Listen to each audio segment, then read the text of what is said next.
아침을 먹는 것이 건강에 절대적인 역할을 한다고 믿는 내 아버지는 내가 어렸을 때부터 아침은 꼭 먹도록 교육시키셨다. 그래서 이른 새벽 다른 고교생이라면 다 자고 있을 시간에도 난 어김없이 일어나 아침을 먹는다. 귀하고 귀한 30분간의 아침 수면이 아쉬운 것은 사실이지만 십수년 동안 들인 습관이니만큼 불편함 같은 것은 없었다.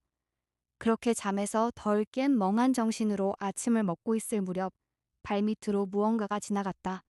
씨발 또 바퀴벌레네. 내 발밑으로 바퀴벌레 한 마리가 지나가고 있었다. 녀석의 움직임은 인간의 동작으로 잡기 힘들 만큼 빨랐지만 난 익숙한 일인 양 쉽게 발로 밟아버렸다. 짓눌린 녀석의 육체는 검은색의 끈적한 액체를 뿜어내며 찌그러졌다. 그 살생을 주시하고 있던 어머니는 밥맛이 달아난 불쾌한 목소리로 말을 뗐다. 아휴, 또 약을 뿌려야겠네. 며칠 전부터 바퀴벌레들이 자꾸 보이기 시작하네. 난 그렇게 벌레와의 불쾌한 대면을 마친 후 학교로 향했다. 그리고 늘 그렇듯 학교에 도착하자마자 모자란 아침잠을 보충하기 위해 책상에 엎어져 잠을 청했다. 잠에서 깨어났을 때는 이미 3교시가 시작된 후였다. 잠에서 조금씩 깨어날 무렵 선생님의 목소리가 점점 크게 들리기 시작했다. 공룡은 중생대 트라이아스기 후반에 출현해서 쥐라기와 백악기에 크게 번성하다가 백악기 말에 멸종되었습니다. 선생이라는 놈이 열심히 수업을 진행하고 있었고 수업의 내용은 공룡에 관한 것이었다. 나뿐만 아니라 대부분의 학생은 엎어져 자고 있었고 그런 행위들은 오늘날 고교 수업의 폐해를 대변하는 것만 같았다. 하지만 선생의 수업은 내가 평소 관심이 있던 분야였기에 난 잠에서 덜 깬 정신을 가다듬으며 수업에 집중해 보려 했다. 공룡이 멸종했을 때에는 파충류나 조개류 같은 생물까지 한꺼번에 멸종을 했는데 지구상 생물의 대부분이 그때 멸종했다고 합니다. 공룡의 멸망 원인에 대한 유력한 가설 중 하나는 운석 충돌설인데 그것에 의하면 지름이 약 10km 정도인 운석이 지구와 충돌하면서 핵폭발의 몇백 배에 달하는 충격을 일으켰고 그때 일어난 대량의 먼지가 대기 중으로 날아가 태양 광선을 차단하면서 지구가 급속히 식고 핵겨울이 찾아왔다고 합니다. 그래서 기온은 영하로 떨어지고 공룡과 같은 커다란 동물들이 환경에 적응하지 못해서 멸종되었다고 합니다. 공룡이 멸종한 것은 일반적으로 그렇게 설명하지만 난 영악한 인간들의 음모가 아닌가 생각하곤 했다. 실제 공룡을 비롯한 파충류들은 상당한 지능을 가지고 있었다고 하는데 그렇게 쉽게 멸종되었다는 것이 믿기지 않았다. 인간들은 너무나 큰 덩치를 가지고 생태계의 최고층을 차지하는 그 공룡들을 두려워했고 그런 이유로 자신들의 지적인 능력을 이용해 그들을 조직적으로 멸종시킨 건 아닐까? 다른 생물들은 다 살아남았는데 공룡만 죽었다는 이야기는 그리 신뢰가 가지 않았다. 덩치가 크다는 것이 어째서 핵개울을 이겨내지 못할 절대적인 이유가 되는지 이해가 가지 않았다. 수업이 끝나고 집에 도착하니 이른 저녁이었다. 피곤하고 허기졌기 때문에 어서 저녁을 해결한 후 쉬고 싶었지만 현관문에는 집에 들어가지 말라는 메모가 포스트잇으로 붙어 있었다. 오늘 아파트 전체적으로 방제를 하는 날이라 바퀴벌레 약을 뿌려놨다. 저녁 7시 이후에 들어오거라. 하긴 오늘 아침에도 그랬듯이 언젠가부터 우리 집엔 바퀴벌레들이 득실거렸다. 아니, 우리 집뿐만 아니라 이 동네 다른 집들도 그러한 듯 했다. 바퀴벌레들이 얼씬거리지 못하도록 방제를 한다는 것은 반가운 소식이었으나 저녁 7시까지 내 허기진 배를 가만 놔두는 것은 너무나 힘든 일이었으므로 난 근처 분식집으로 향했다.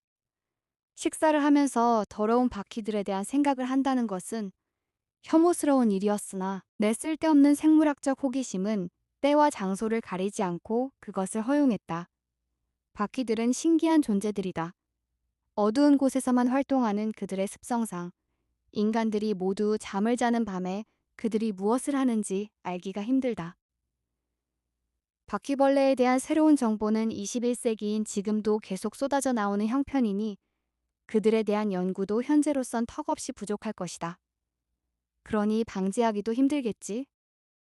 그런 생각을 하며 저녁 식사를 마치고 나니 7시가 조금 넘었다. 편안히 쉬기 위해 집으로 향했다. 현관문에는 아직도 그 메모가 붙어 있었고, 안으로 들어가니 집안은 매우 조용한 정막에 쌓여 있었다. 아마 아무도 없는 듯 했다. 예전만 해도 이렇게 방제를 하고 나면 매캐한 연기가 집안에 가득했고, 바닥에는 수많은 바퀴의 시체들이 널려 있곤 했다. 하지만 집에 들어와 보니 연기도 없고 바퀴벌레 시체도 보이지 않았다. 요즘에는 약이 좋아져서 깨끗하게 방제를 한다는 말이 사실인 것 같았다.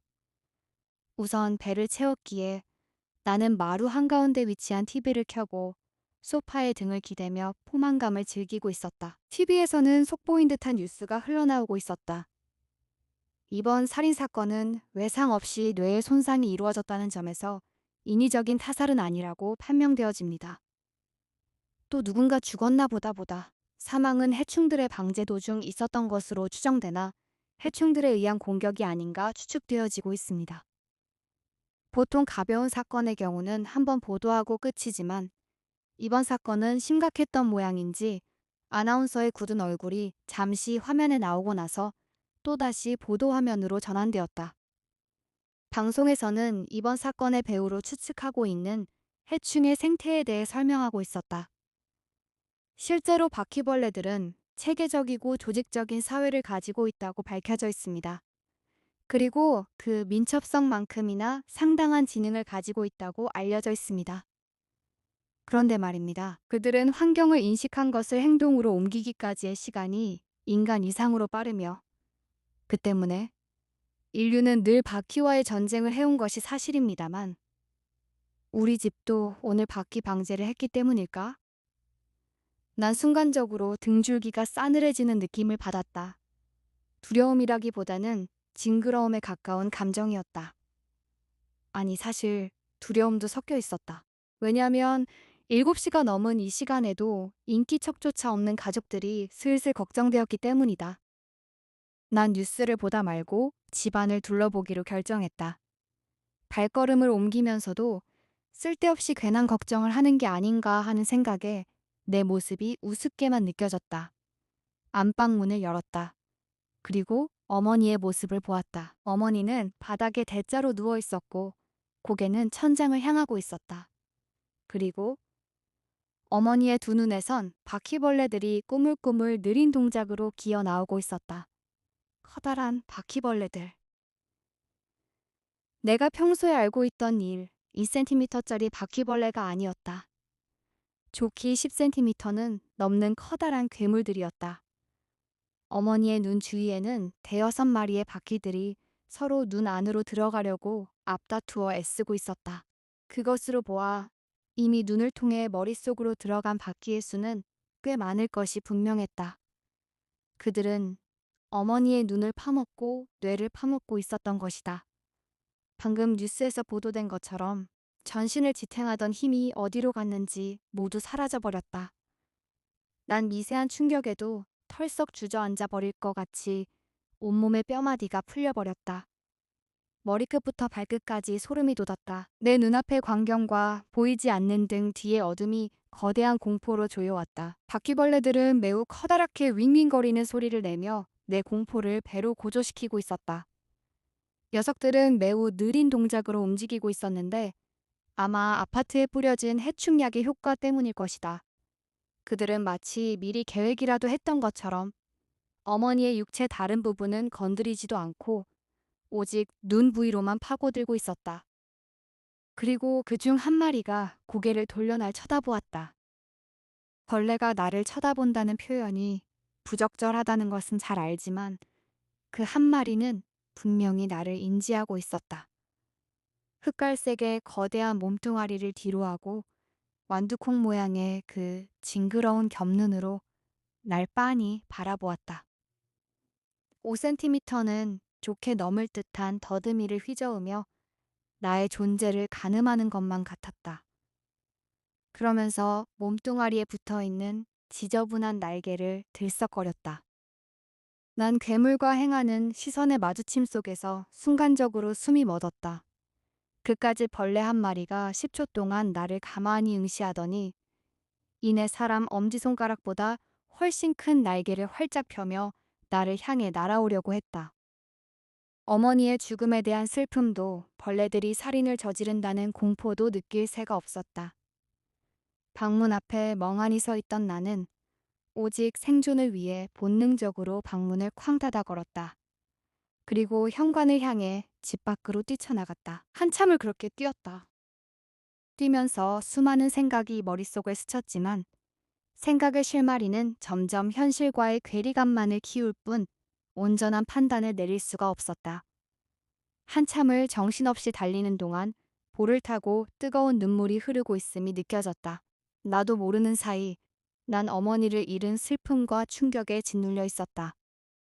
내 생명의 안위를 위해 가족의 죽음마저 아무렇지도 않게 느껴버린 내 이기심이 뼈저리게 원망스러워졌다. 눈가를 적셨던 눈물줄기는 어쩌면 소유했던 것을 잃어버린 인간의 단순한 허망함일지도 몰랐다. 왜냐하면 가족의 죽음을 뒤로하고 난 이렇게 비겁하게 도망쳐오지 않았는가. 지금쯤이면 아버지가 집에 도착했을 테고 아버지 역시 무사하지 못할 것이다. 하지만 아버지를 걱정하기엔 내 심장이 너무나 공포로 요동치고 있었다. 그 요동은 내게여서 너 자신부터 살리라고 울부짖는 본능의 소리였다. 거리는 인적 하나 없이 고요하기만 했다. 평소라면 시끌벅적했을 눈앞의 구멍가게도 쥐 죽은 듯 조용했다.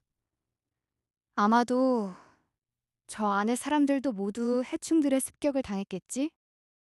이 시간의 하늘은 당연한 듯 어두웠지만 오늘 밤의 어둠은 세상 모든 공포를 응축해 놓은 것처럼 무겁게 다가왔다. 그 순간 거리에 덩그러니 켜진 중고 가전 대리점의 전시용 TV 화면에서 뉴스가 흘러나왔다. 전 세계가 이 바퀴벌레에 대한 공포로 휩싸여 있습니다. 전국 각지에서 일어난 해충들에 의한 살인사건은 현재 급속도로 퍼지고 있습니다. AP통신에 의하면 설명할 수 없는 이 기현상이 현재 전 세계적으로 동시다발적으로 일어나고 있다고 전합니다. 집단적이고 계획적인 이들의 공격에 대해서는 현재 어떤 방책도 없는 듯하며 그 원인조차 찾지 못하고 무책임하고 무력한 내용이었다. 지금까지 살아오는 동안 뉴스의 보도들은 나와 상관없는 먼 곳의 이야기라고만 생각했지만 지금은 아니었다. 그렇기에 딱딱하고 기계적인 아나운서의 말투가 지나치게 기분을 상하게 만들었고 국가나 정부가 무언가를 해결해 주길 바랐던 나의 마음은 이내 차가운 허망함으로 가득 찼다. 그렇게 멍하니 뉴스를 보고 있을 무렵 발목이 기분 나쁘게 간지러워지는 것이 느껴졌다. 어느새 그 흑갈색의 거대한 바퀴벌레들이 내 몸을 타고 기어오르고 있었다. 나의 발목을 간지럽히며 갉아먹으려는 듯이 으악! 떨어져! 떨어지라고! 난 비명을 지르며 한쪽 발로 다른 한쪽 발목을 걷어찼다. 녀석들을 내 몸에서 떼어내려 필사적으로 애를 썼다. 하지만 녀석들은 내 몸에서 떨어지자마자 투두둑 날갯짓을 하며 잠시 허공을 날더니 이내 귀신같이 다시 내 몸에 들러붙었다. 그 징그러운 촉감에 온몸에 솜털이 곤두섰고 소름이 전율처럼 돋았다. 난 미친 사람처럼 팔을 내저으며 재빠른 동작으로 녀석들이 붙지 못하도록 저항했다. 거센 저항 끝에 몇 마리의 바퀴벌레가 바닥으로 떨어져 나갔다. 그런데 떨어져 나간 바퀴벌레 중 한 마리가 가만히 멈춰서서 날 바라보았다. 그러더니 옆에 있던 다른 한 마리에게 기어가 서로의 거대한 더듬이를 마주대고 비벼대기 시작했다. 그것은 명백한 대화였다. 실제로 벌레의 소리가 들릴 리 없었지만 그 순간 내 귀에는 그들의 음성이 기괴한 주파수처럼 들리는 것만 같았다.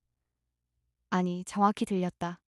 그들의 움직임은 이미 해충의 영역을 넘어서 인간의 지능을 능가하고 있었다. 그들은 동료와 대화를 나누고 계획적으로 사냥감을 몰아가는 지능적인 생명체였다. 순간 길 건너 반대편 골목에서 끔찍한 비명소리가 울려 퍼졌다.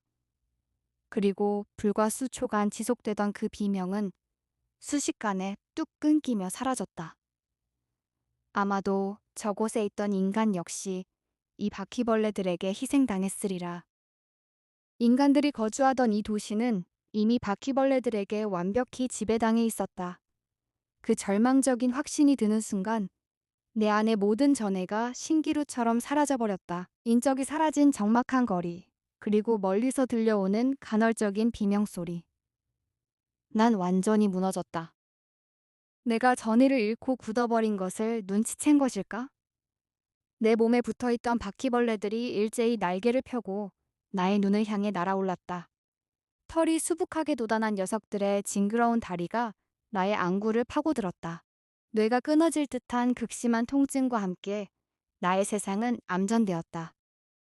지구 역사에서 인간이라는 거대한 발자취가 완전히 사라져버린 수천 년 후 컴퓨터 모니터 정도 크기의 네모난 건물들이 10여 개 빽빽하게 모여 있고 그 사이사이로 손가락 4개 정도 넓이의 좁은 거리들이 나 있는 도시가 있었다. 그 건물들 중 하나에는 수십 마리의 바퀴벌레들이 모여 앉아 서로 이야기를 나누고 있었다. 무리 중 한 마리가 단상 앞에 나와 열변을 토하는 모습은 인간들이 과거에 했던 수업의 분위기와 완벽히 흡사했다. 단상에선 이는 교사인 듯했다. 과거의 조상들과 달리 음성을 내어 고도의 대화를 나누는 그들의 방식은 그들이 마침내 지구의 생태계를 정복하고 고도로 진화했음을 잘 말해주고 있었다.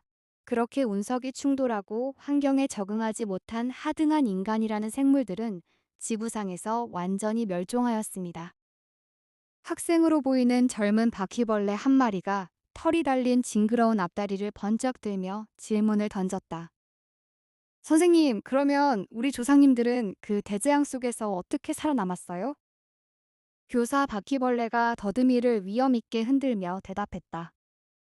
우리는 본래 생존력이 아주 강했거든요. 인간들과 같은 시기를 살았지만 우리는 그들에게 들키지 않았습니다. 지금의 도시와 달리 당시에는 깊은 산속이나 지하 음지에 숨어 살면서 우리들만의 국가를 이루고 비밀리에 문명을 발전시켜 왔지요.